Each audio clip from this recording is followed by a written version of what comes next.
Bonjour les mordus. Aujourd'hui, on va voir comment démonter un moteur nitro, comment le nettoyer et vérifier son état. Donc ici, j'ai un moteur Novorossi P5 XLT.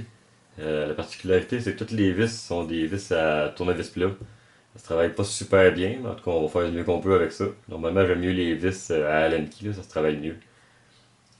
Donc pour le démonter au complet, moi, premièrement, je commence pour le carburateur. On pourrait le faire plus tard, là, mais fonctionne bien comme ça.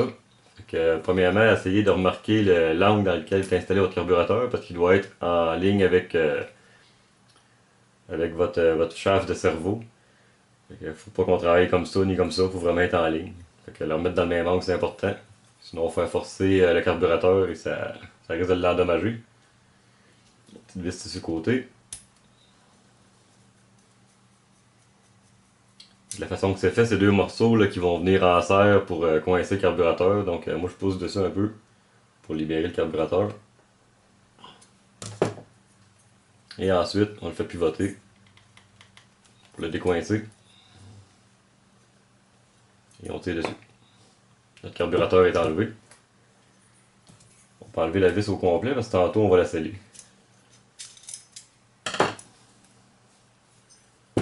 Vous voyez, c'est ces deux petits morceaux-là ici qui viennent serrer le carburateur. Ils sont biseautés.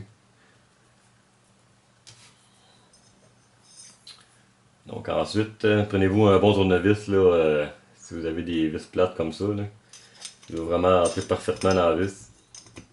Donc maintenant mes quatre vis sont enlevées, il reste rien qu'à retirer la tête. Donc comme on voit, c'est rien qu'un dissipateur, un heatsink, qui reste le button head qui appelle qui est en place. Donc, on va enlever ça maintenant. Sur le vis plat. Les pouces en dessous, faire attention pour pas briser aucun cil.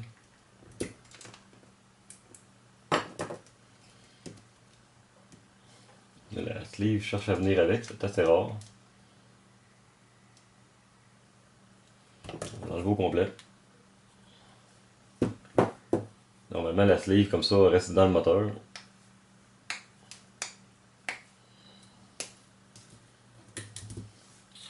On va la remettre pareil parce que je vais vous montrer des méthodes pour l'enlever quand c'est plus dur que ça. Donc, maintenant on va enlever notre backplate.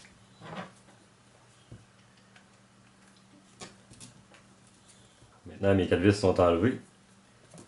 Il y a juste à retirer la backplate.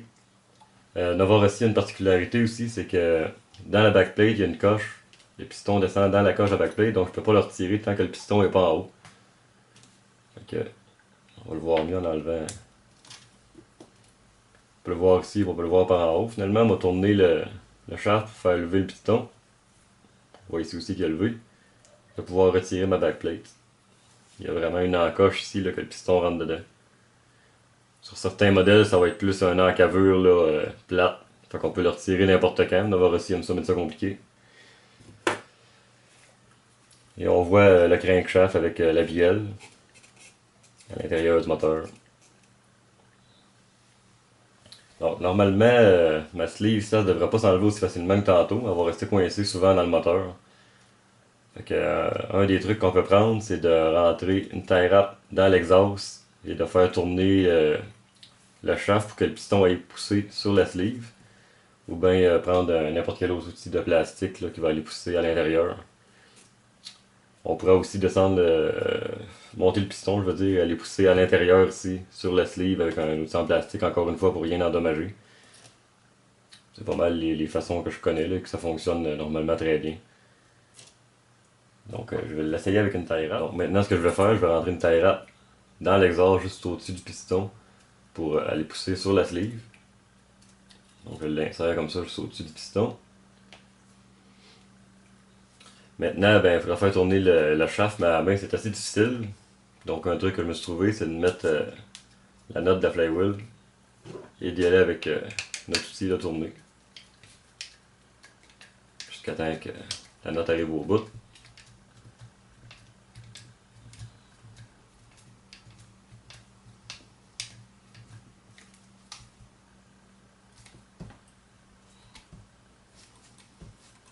Comme ça. Maintenant, on a eu un dégagement qui va nous permettre de l'enlever.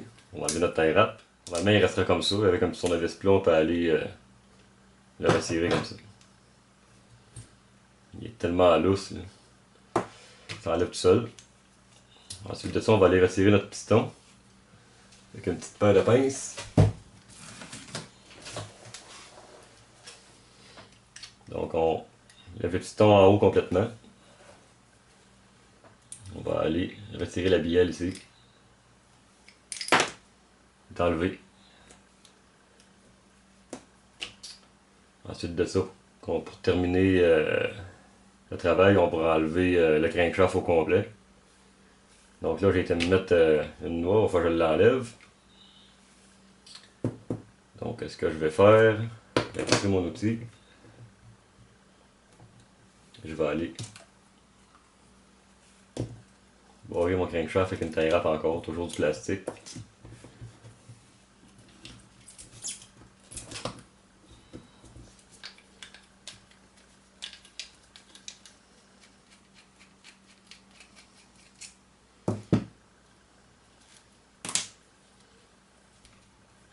Ensuite de ça, on va cogner avec un outil en plastique ou en caoutchouc.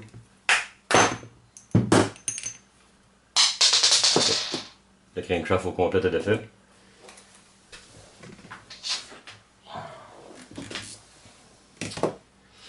Il resterait les bearings à enlever, mais ça va être dans un prochain vidéo. Je vais montrer comment enlever les deux bearings intérieurs et extérieurs et comment les remettre. Donc là, le moteur est vraiment complètement en morceaux. Maintenant, pour vérifier l'état, là, c'est sûr qu'il est gommé un petit peu. Ce que je vais faire, je vais aller le nettoyer au complet au brake cleaner, au nettoyeur à frein. Puis je vais revenir avec tout ça, là, on va regarder l'état, l'usure, puis s'il y a des graphings sur le piston, la sleeve et tout. Donc on regarde ça dans pas grand temps, je vais aller nettoyer ça. Bon, et donc je suis de retour après avoir nettoyé l'ensemble des pièces et des cils avec un brake cleaner. J'essaie de prendre celui qui est safe pour les systèmes ABS, là. Il est plus doux sur les plastiques pour pas rien endommager, les cils et tout. Donc on va regarder l'état de notre piston, voir s'il n'y a pas des raileux dessus, à la lumière. Il a l'air super beau à date. Il est pas endommagé. C'est normal que ça ait noirci un peu ici. Là. Veut pas. C'est un moteur explosion. Il est super beau. Regardez l'état de la sleeve. Vraiment, la sleeve est pas mal plus dure à endommager que le piston, vu qu'elle est en chrome. Le piston est en aluminium. Donc,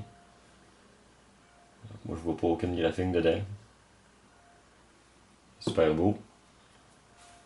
On va regarder l'état de la compression. C'est sûr qu'on peut le regarder avec le moteur en marche, là, mais ça donne une petite idée. On voit qu'elle n'est pas super forte. Là. Normalement, là, il devrait coincer tout bien ici environ mon piston dans la sleeve. Là, il se rend presque flush. Là. Fait que la compression n'est pas bien forte, mais il n'y a pas de graphing. Ensuite de ça, on va regarder l'état de la bielle. Il n'y a aucun lousse sur le piston, de haut en bas. De gauche à droite, c'est normal qu'il y en ait. Parce que le shaft est un petit peu plus long, là, que ce soit libre. On va regarder par rapport à mon crankshaft. Ça, mon crankshaft, il y a un petit lousse. Là. Ça, c'est vraiment pas bon.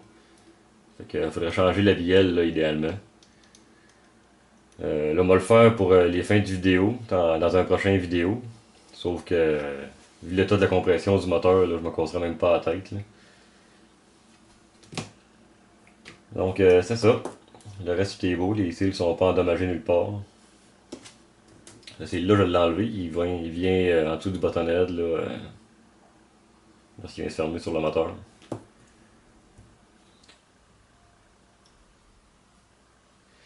Tout est en bon état. Maintenant, il va rester à sceller ça et le remonter.